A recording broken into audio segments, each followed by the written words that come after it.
You talk a lot about purpose, why we are created as humans and why we are here. Like, what is the purpose of life? Why have we been given life? I think we're here to struggle and to learn. I don't think we're here to be happy. That's why when we keep going back to the happy argument, I've always found that kind of frustrating and annoying. When someone goes, oh, but I want to be happy. Why?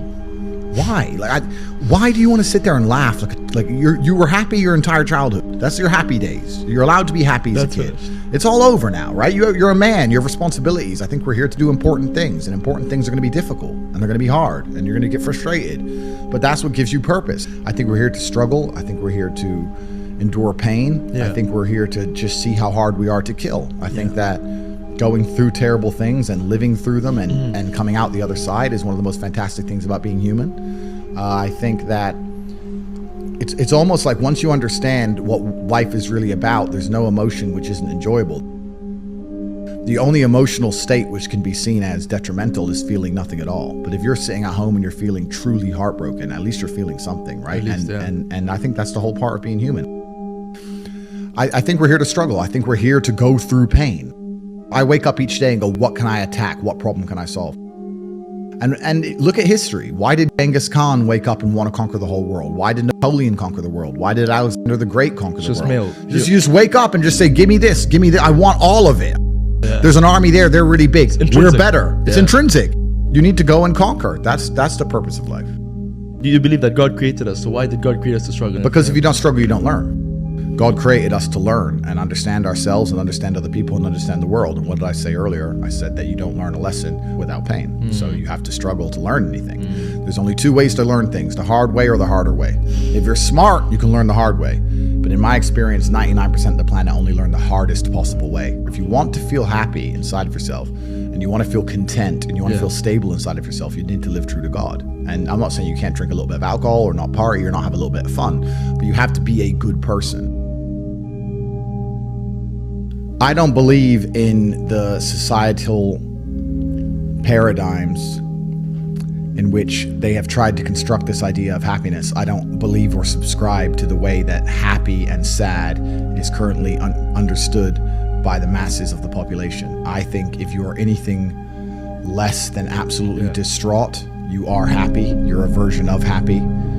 It's like saying gray is a version of black, right? No matter how light the gray is, you can still call it a version of black. And unless you've gone through an event, which hopefully doesn't happen too often, like the passing of a family member or something that's truly destructive and detrimental to your mindset, besides these events, which hopefully only happen a few times in your life, you should be happy. If you're not crying or paralyzed in silence due to the absolute magnitude of a detrimental circumstance or the absolute magnitude of a negative event, then you are a version of happy. So I am always happy is the short answer. I don't believe in not being happy. I don't believe in not saying to myself I'm happy. I'm always a version of happy.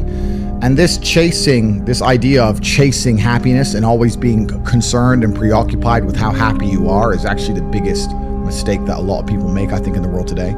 Especially men who wake up and go, oh, I don't really feel happy, so I need to get happier. And that's how they end up down a hedonistic path of drugs or alcohol or gambling, chasing pleasure. I don't care how I feel. I don't care if I feel happy or sad. It doesn't really affect what I do each day. I do the exact same things. I act the exact same way. I don't care. I don't put weight to the significance of the emotion. So I always consider myself a happy person, but if I woke up and I was slightly less happy one day than another, it wouldn't affect anything I do and I wouldn't put any relevance to it. I'm human and that's life. So yeah, am I any happier now that I have hundreds of millions of dollars than before I was broke? Not really, but I was never unhappy. I'm the same state that I was then, that I am now. I have work to do and I will do it. It's as simple as that. Well, also, there's no light without dark, and there's no joy without pain. You can't have a rainbow without a little rain. No matter how hard you chase pleasure and happiness, there's going to be dips and troughs in between. There's going to be come downs and downtrends, and you're going to have the juxtaposition between that time you were laughing your head off and acting giddish like a child, and the time that you feel depressed as such. And I think it's much better to just adopt a very disciplined, stoic mindset. I'm always the same base level of happy regardless. If I lost all of my money today, I would be the same happy. If my net worth quadrupled, I'd be the same happiness. But as long as I'm alive and the people I care about and love are alive, and as long as I get as long as God gives me the honor of doing my duties and providing for the people I care about, as long as I get to wake up and know that there's a whole bunch of people in the world who need me and I get to work hard to please them and do good for society and good for the world, then I'm a vessel of God, and I'm happy enough to survive. That's all I look at it as. I don't ever consider how do I feel. That doesn't cross my mind. I have things to do. I'm too busy. I have things to do every single day. I have very important things to do, and how I feel really is not going to affect how I complete those tasks. And when I speak to men, they say I'm unhappy or I need to be happier. I think that's absolutely the wrong frame of life. You're a man, you have duty, you have honor, you have things you should be doing regardless of how you feel. And the people who are perma-obsessed with happiness or sadness, I just think it's the wrong paradigm to view the lens of life. I think you should get up and do what needs to be done.